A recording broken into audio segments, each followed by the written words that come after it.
Hello मित्रों, मेरे YouTube channel सृजन सानिध्य में आपका स्वागत है। नमस्कार, सुप्रभात। आज की कथा में एक तपस्वी मुनि और ब्राह्मण कन्या की कथा आती है।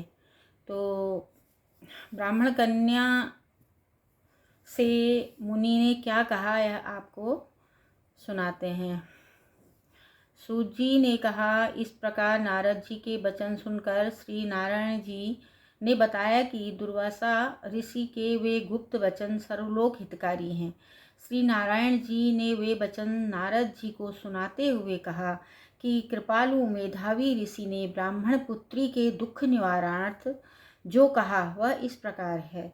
दुर्वासा ने कहा, हे सुंदरी, बहुत गुप्त बात कहता हूँ। हे सुभंगे, अब आने वाला तीसरा महीना पुरुषोत्तम मास है। इसमें तीर्थ में जाकर स्नान करने से मनुष्य बाल हत्या के दोष से मुक्त हो जाता है।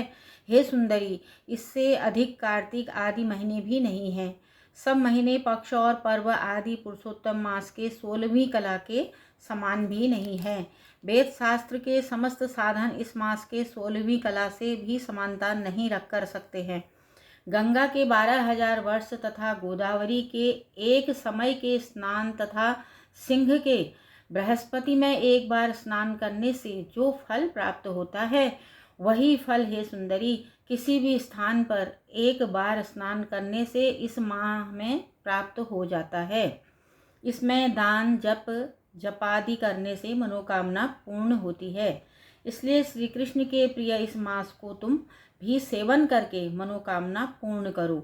मैं भी इसे पुरुषोत्तम मास मानकर सेवन करता हूँ और जप तप चिंतन आदि करता हूँ। हे सुभंगे, इसलिए तुम भी इसका सेवन करो। मुनि दुर्वासा इस प्रकार ब्राह्मण कन्या को कहकर चुप हो गए।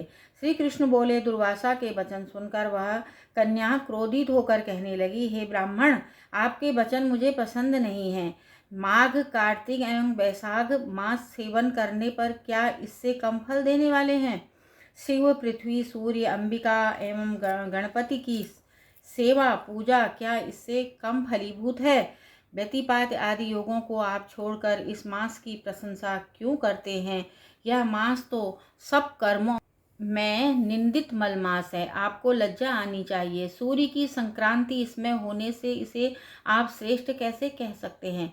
मैं जानती हूँ कि सब दुखारी निसंदेह श्रीहरि हैं। ब्राह्मण पुत्री के वचन सुनकर दुर्वासा की आंखें क्रोध से लाल हो गई, किंतु मित्र कन्या होने के कारण फिर भी उसे श्राप नहीं दिया, अपितु दया आ गई। उसे अपना हित अनहित जानने में योग्य नहीं समझा।